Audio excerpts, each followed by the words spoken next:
Yann Martel is here. His parents were Canadian diplomats. He was born in Spain and has lived all over the world. It was while traveling in India that he came upon the idea for his most recent novel, Life of Pi. The book tells the story of an Indian teenager who is shipwrecked with a Bengal tiger named Richard Parker. In October, Martel was awarded the Man Booker Prize for fiction for Life of Pi. I'm pleased to have him here at this table for the first time. And what a great picture. I mean, 277 days on the ocean, and there is the picture we get of the two of them together. A life of coexistence, huh? Just the idea for this, you know, where did it come from? That's a complicated story. 12 years ago, I read a review. I thought it was it's an American paper, I think it was the New York Times, and I thought it was John Updike. It wasn't John Updike. Anyway, it was a review of a Brazilian novel. And I remember the review being lukewarm, but I liked the premise. It sizzled in my mind. It was about a person in a lifeboat with a wild animal. I said, I could do something with that. I tried to find the book in Montreal, couldn't find it, forgot about it. 7 years later, as you said, I was in India.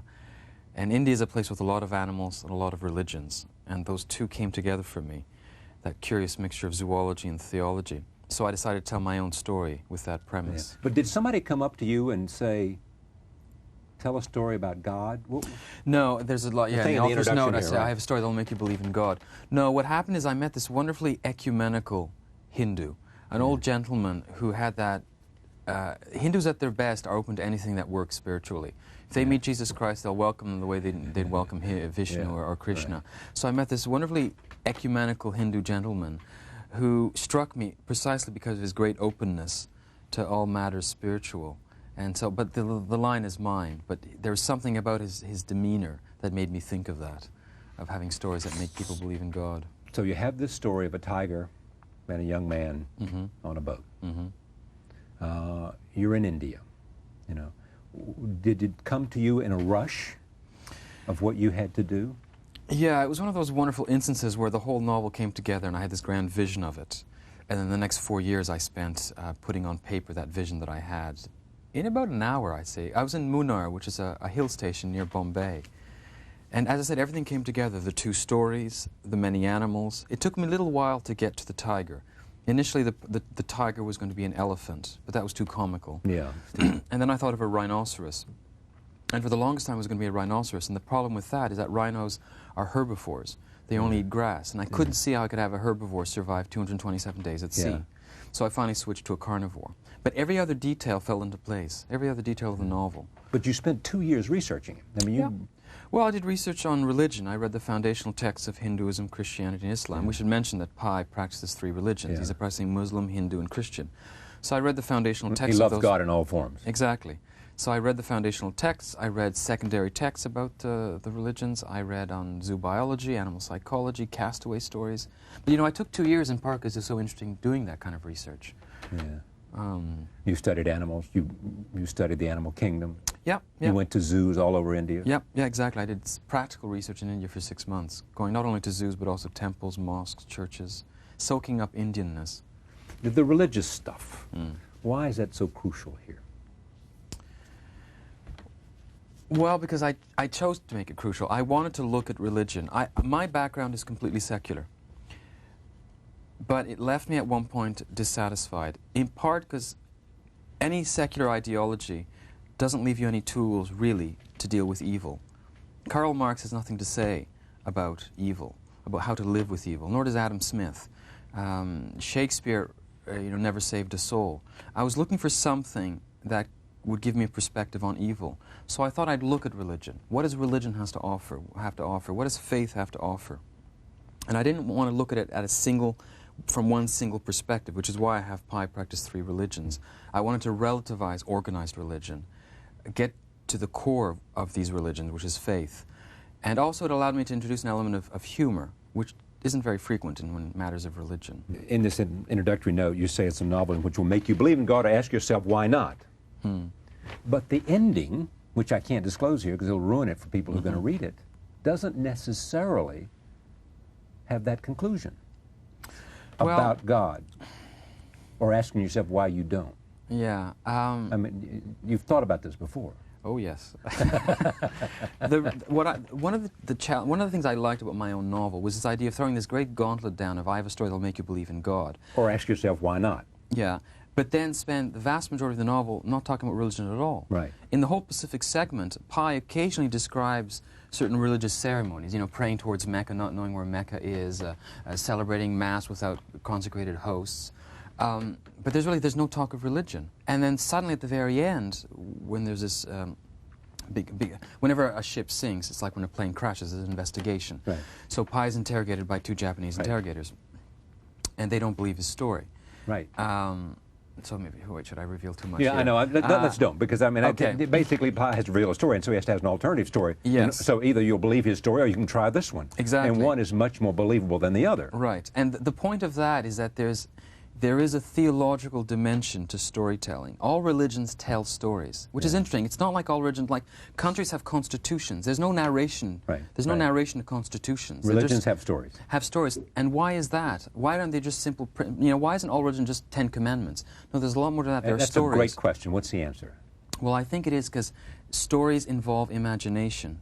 And how we take reality involves imagination. There's a scene in the novel where 2 characters are looking at a zebra. They're looking at the same animal. Soon to be gone zebra. One man is a scientific man and says Equus burcheli boemi, which is the scientific name for that species of zebra, grand zebra. The other man, who's a Muslim, says Allahu Akbar, God is great. He's moved by the beauty of it. So they're looking at the same reality, coming to different conclusions. Now, why is that? Why don't we all say the same story about reality? Why? Because we involve our imagination in reality. And depending on what we bring to it, we get a different interpretation of reality. Reality isn't just out there, it's an interpretation. And I argue that if you have a choice of interpretations, if you have a choice of stories, you might as well choose the better story.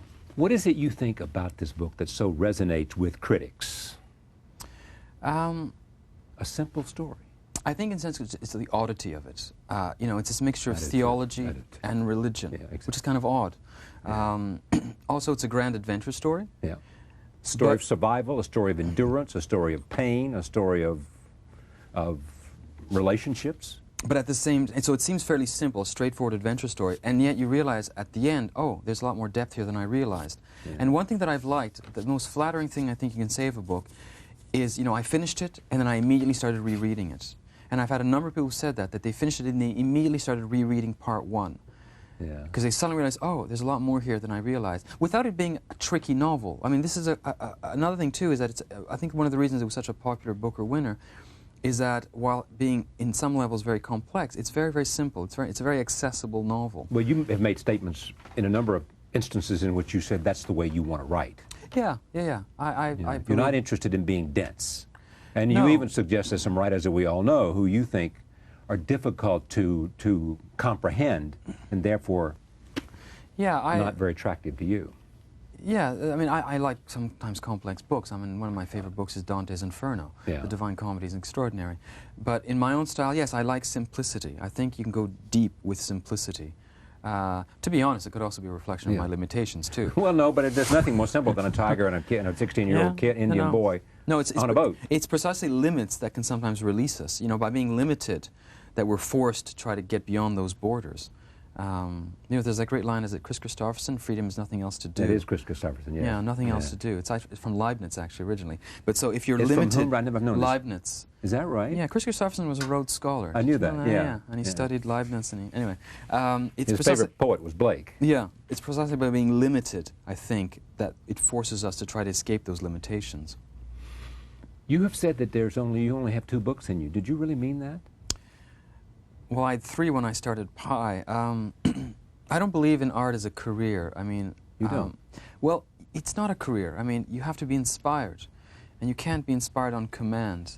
And I think unless you're a real genius like Tolstoy, there's only so many stories you have in you. So when I started Pi, I said, okay, I have 3 more stories.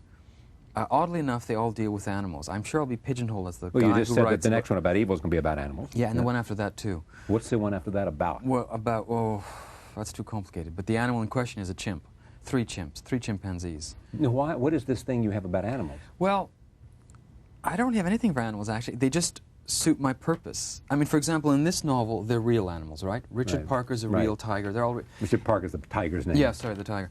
In the next one, with this monkey and the donkey, they're completely anthropomorphized. Yeah. So they allow me to talk, as I said, indirectly, but something that's difficult to talk about directly.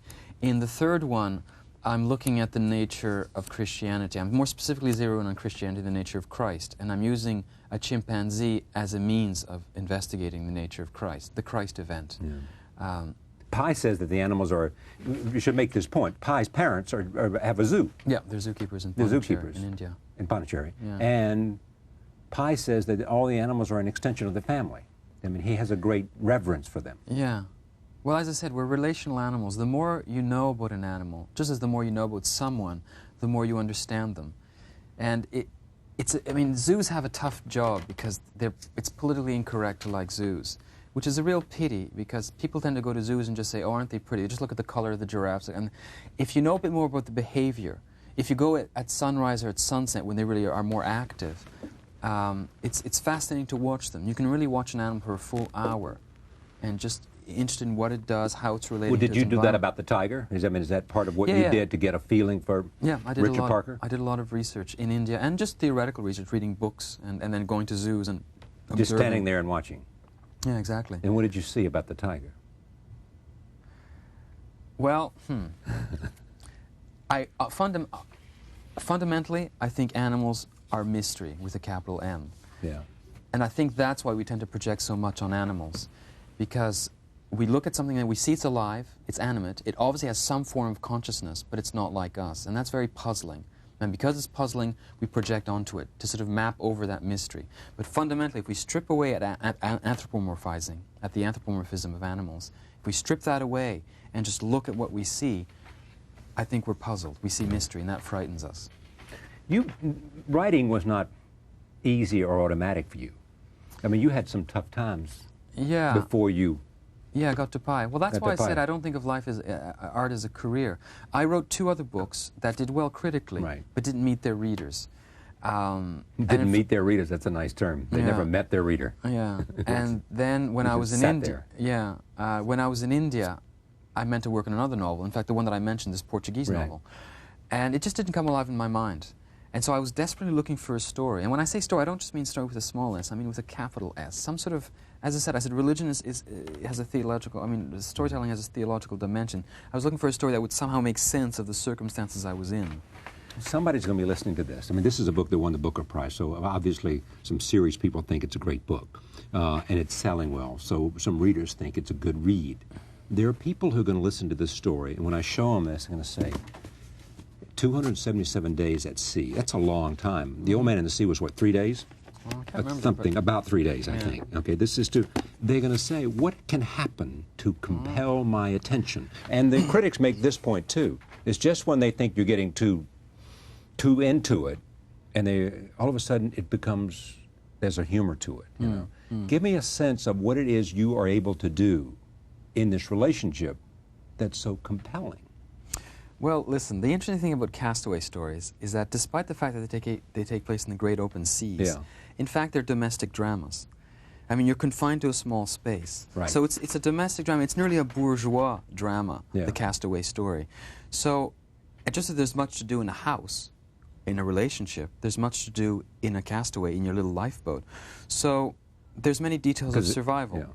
You know, Pi is obsessed with knots that keep his raft together. Right. He has to find food. He has to find water. He has to learn how to tame, to some extent, Richard Parker. He must deal with the animal life of the Pacific, whether it's fish, whales, dolphins, sharks.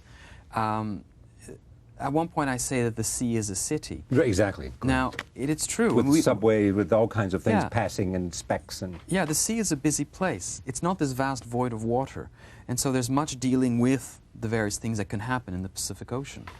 There is this, too, you have to do in this book. You have to, at every turn, because Pi knows this, Richard Parker would eat him in a second. There is that overwhelming, as you say, these opposites, boredom and terror. He knows that Richard Parker is totally capable. And he's seen it happen on the boat. And you got to keep that alive. at every page, because it just has to hang there. Yeah, that's a point we should make, that it is a real tiger. It's not, it's not out of Walt Disney. This is not an imagination either. No, this is a real 450-pound Bengal tiger. Wild Bengal tiger. And yet, because Pi knows animals, he understands its mind. So, for example, animals are territorial. That's one misconception people have about zoos. They get the impression if you open a cage, the animal will bound out. It's not true. If it's a good zoo and that animal has appropriated that territory in the way it would in the wild, that zoo territory is its own territory. It's familiar. It knows how it works. It knows where to hide. And so it's a territory it is familiar with and therefore will not seek to escape it. And in fact, if you invade it, it will attack you precisely because you're invading its territory. Life of Pi novel, Yann Martel, Booker Prize winner, extraordinary tale. Thank you. Thank you. Pleasure to have you here. Same here. Thank you for joining us. See you next time.